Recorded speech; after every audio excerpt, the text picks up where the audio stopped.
Good morning, ladies and gentlemen. Welcome to this year's national observance of the Philippine Veterans Week and the 79th anniversary of the Araw ng Kagitingan. Today is a very special day as it marks the start of the virtual week-long celebration to honor and memorialize the heroic deeds and selfless sacrifices of our veteran heroes.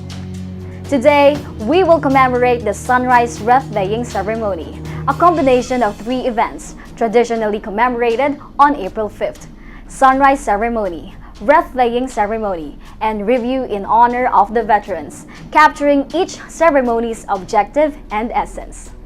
This virtual commemoration will commence with a simple wreath-laying ceremony to venerate the memory of Filipino heroes, patriots, and martyrs who laid down their lives for the motherland.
Now let us hear the overview of event from the PIVO Administrator, Undersecretary Ernesto G. Carolina.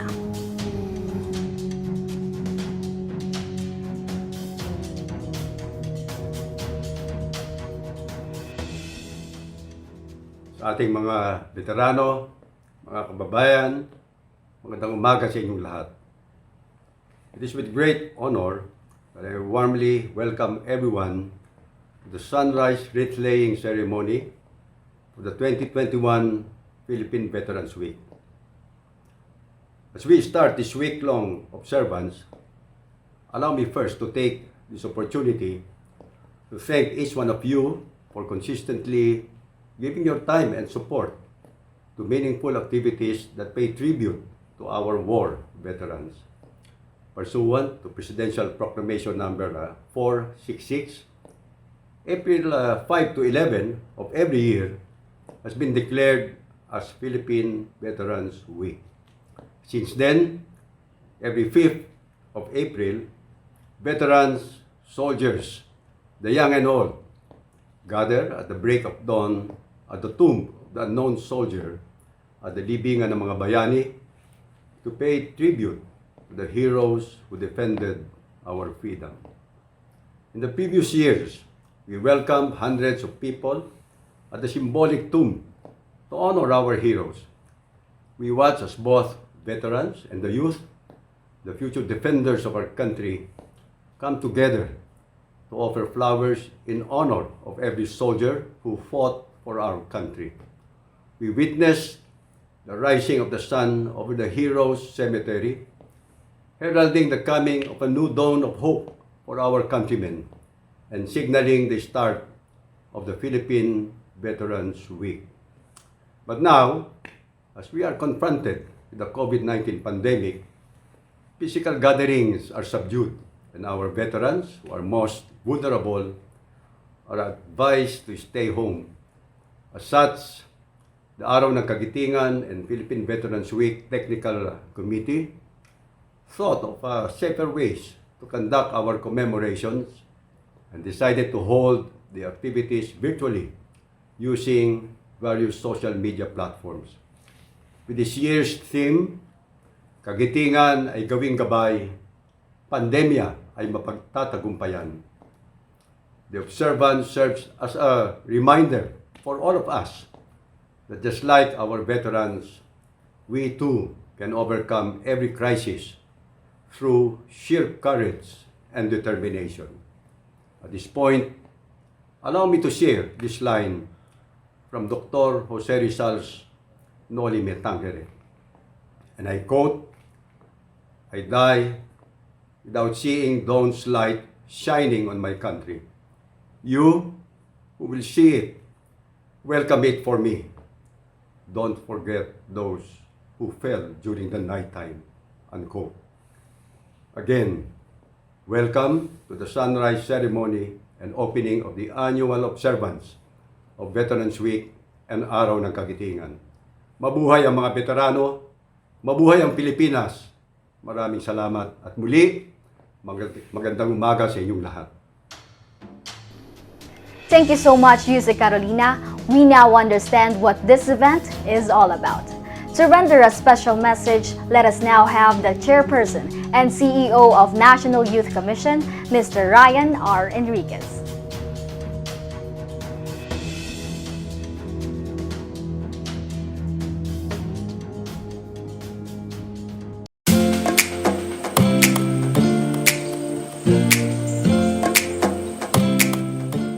Mapayapang araw po sa lahat.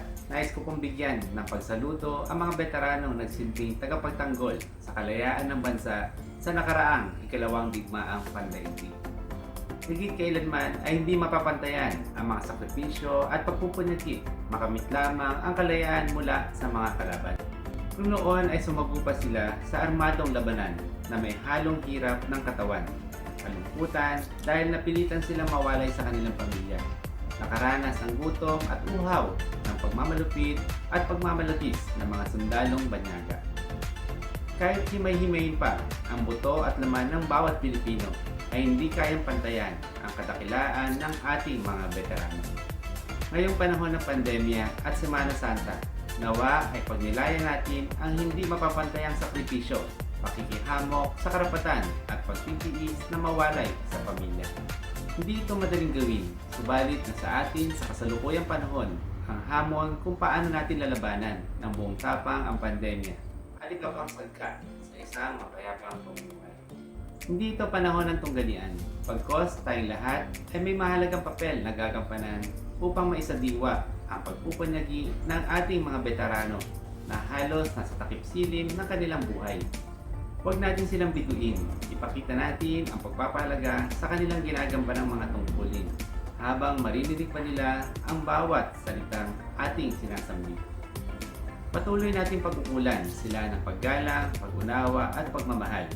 Buhay nila ay ipinain sa kalaban. Makamit lang ang demokrasyang tinatamasa natin ngayon.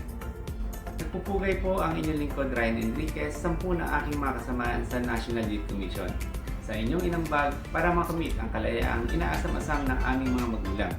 Kung wala kayo noon, paano kaya kami ngayon? Mabuhay ang mga veteranong Pilipino, mabuhay ang Pilipinas, mabuhay!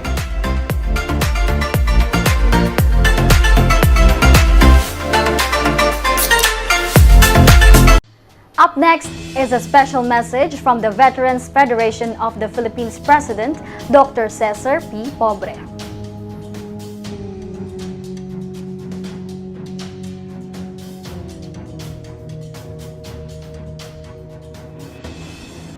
Once again, on the observance of the Philippine Veterans Week and anniversary of the Araw ng Kagitingan, we Filipinos take time to remember and render homage to the Filipino veterans.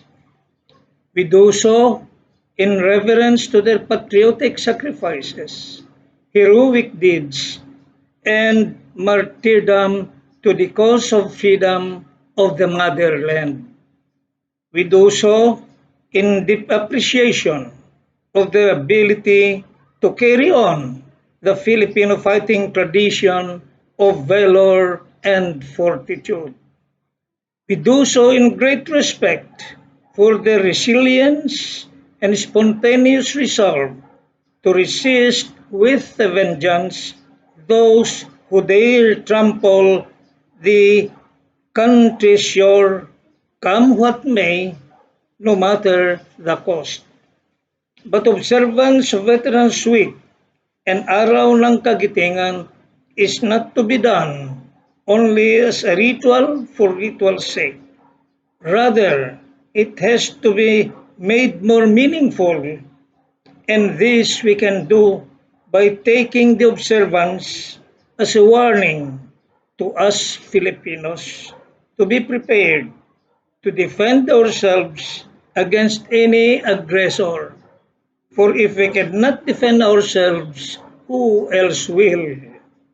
In other words, we must prepare for war because we want to live in peace. Peace like those halcyonic days of yesteryears. This is not wishful thinking. It is a great challenge to which we all must respond.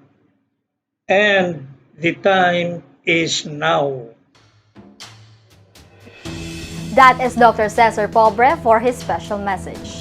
Here is Brigadier General Restituto L. Aguilar, retired Philippine Army, military historian, and a veteran.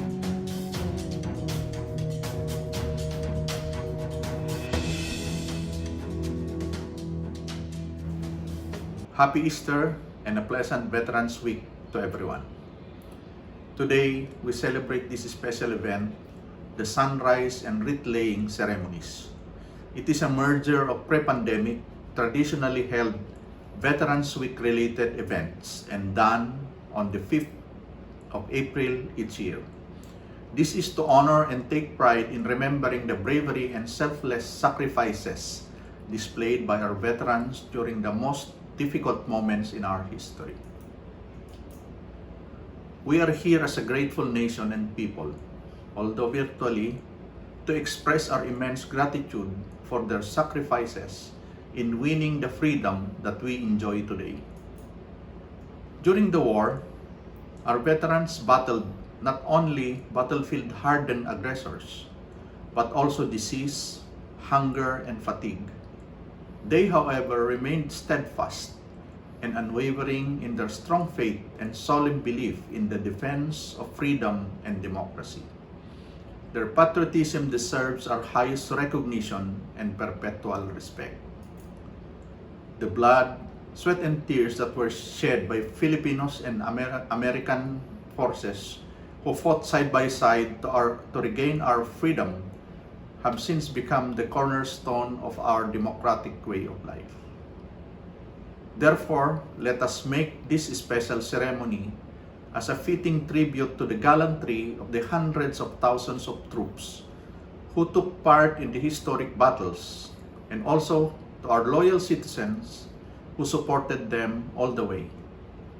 May their sacrifices inspire us and the future generations of Filipinos to be uncompromising in confronting the modern challenges that we now face as a nation. Inspired by our hard-earned victories in the liberation of the Philippines, let us rise up to the peaceful settlement of our differences and to start to give primacy to the welfare of our people. Let us keep in mind that as demonstrated by our veterans through their very bravery and selflessness and love of country, we too can attain genuine liberation from the ills that had plagued our society for so long.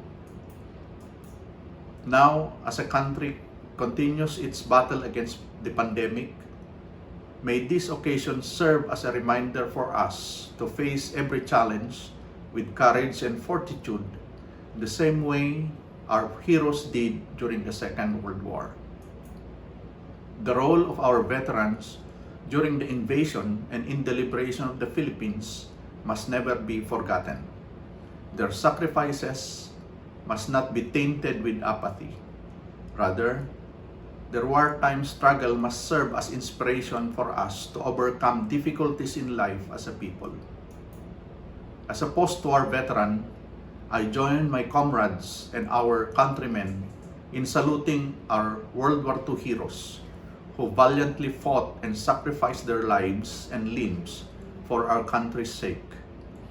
Words are not enough to express our gratitude to our veterans, nor medal or distinction, benefit or recognition, as these are just the physical symbols of our gratitude. But what is important is to honor them in perpetuity in our hearts. To you, our brave men and women who took on the task of protecting our country from the foreign threat and aggression during the Second World War, we sincerely thank you for your services to our country and people. Thank you and a pleasant day to all. Thank you, sir. Now here is the Undersecretary for Civil, Veterans and Reserve Affairs, Undersecretary Reynaldo B. Mapagu, for his special message.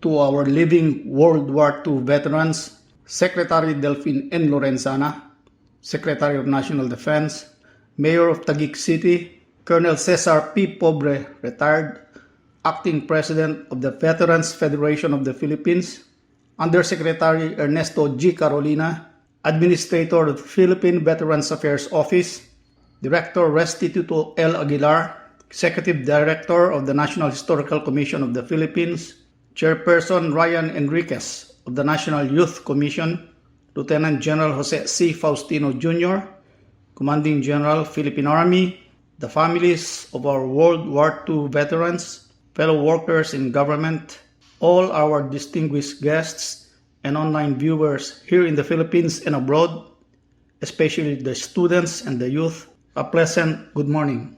This sunrise ceremony today marks the beginning of our commemoration of the 2021 Philippine Veterans Week with the theme, Kagitingan ay gawing gabay, Pandemya ay mapagtatagumpayan. The valor of our World War II veterans entailed selfless sacrifices. Sacrifices such as not being with their families and friends.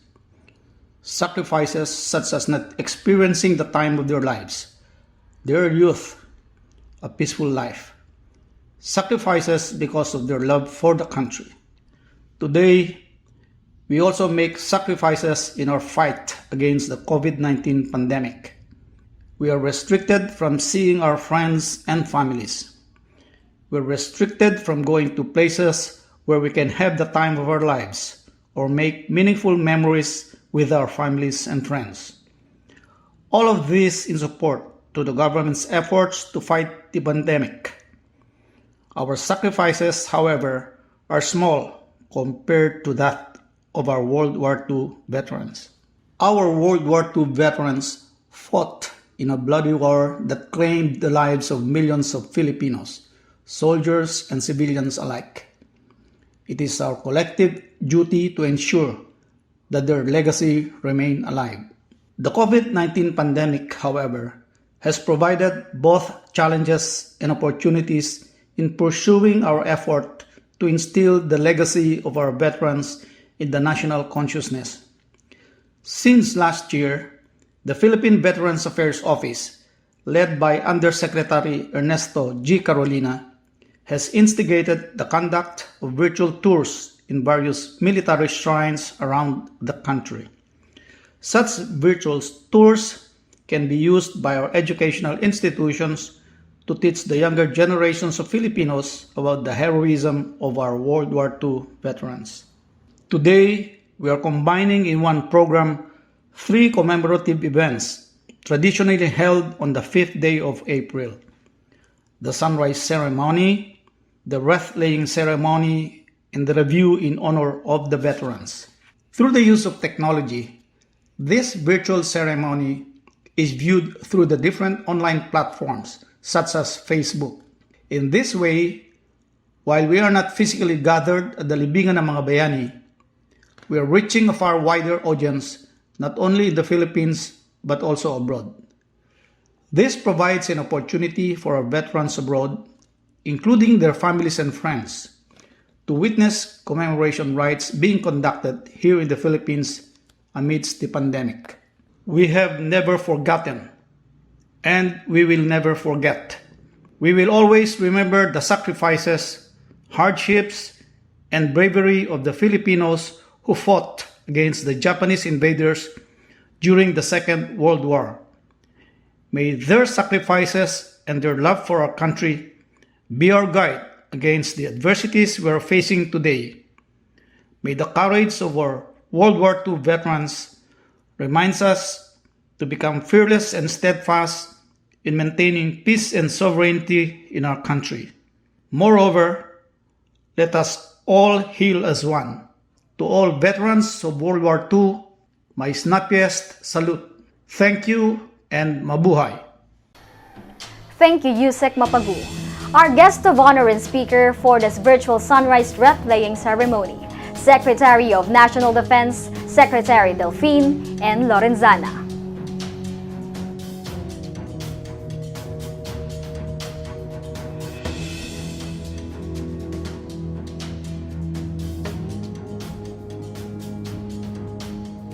Ladies and gentlemen, good Veterans Morning.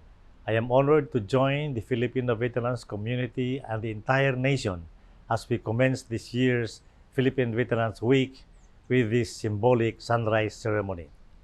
As mandated by our laws, it is every Filipino's patriotic duty to participate in this week-long commemoration, to pay homage to the Filipino soldiers and guerrillas who paid with their own lives the cost of peace, freedom, and democracy which we continue to enjoy up to this day. Coincidentally, it is observed after the Holy Week, as if emphasizing that loving our country is next to loving God. Maliban sa pagpapasalamat at pagbibigay pugay sa mga veterano, pagkakataon ito na mayangat ang ating kamalayan bilang isang sambayanan. May mumulat natin sa ating mga kabataan ang katotohanan na ang kalayaang ating tinatamasa ay utang natin sa ating mga ninuno at hindi sa sinumang dayuhan. May tuturo natin na kailanman ay di mababayaran ang ating utang na loob sa mga Pilipinong ilang ulit na pinagtanggol ang bansa sa bawat pagkakataong hinamak ito ng mga mananakop. Kaya naman, dapat ay maikintal sa ating isip at puso na isang pananagutan at hindi lamang responsibilidad na pangalagaan ang ating kalayaan. Our commemoration this year is more meaningful because we are witnessing anew how Filipino bravery is doing wonders for the country. As we fight against an invisible enemy, many continue to bring hope through their courage and valor in our fight against COVID-19. Therefore, as we celebrate the gallantry of our veterans, we must also honor our modern-day heroes, our frontliners who have been working tirelessly to ensure our safety and well-being amidst the pandemic. As our theme says, kagitingan ay gawing gabay, pandemya ay mapagtatagumpayan. We need to draw strength an inspiration from the valor of our veterans to lead ourselves out of this crisis. Their intense love for our country that gave them courage and resilience to aggressively and fiercely fight and prevail over the many battles. In this day and age, the best way to compensate our veterans and frontliners for their priceless service and sacrifices is to protect their legacy, ideals, and everything they have been fighting to achieve. This we can do by practicing health and safety protocols and self-discipline in complying with our quarantine regulation. We must participate in the government's vaccination program and assist in disseminating accurate information to counter disinformation that causes fear and anxiety. If we have the means, we can share what we have with those who are in need, beginning with our neighbors. Similar acts saved many of our freedom fighters from death, sickness, and starvation during World War II and other battles thereafter. Ipagpatuloy natin ang pagbabayanihan at ang pagmamalasakit sa ating kapwa at inang bayan. Maraming salamat at mabuhay tayong lahat. And that concludes our virtual Sunrise Wreath-laying Ceremony. This has been Maggie Grace Sahagun. Join us again on April 7, 2021 for the virtual tribute to all Filipino heroes. Thank you so much.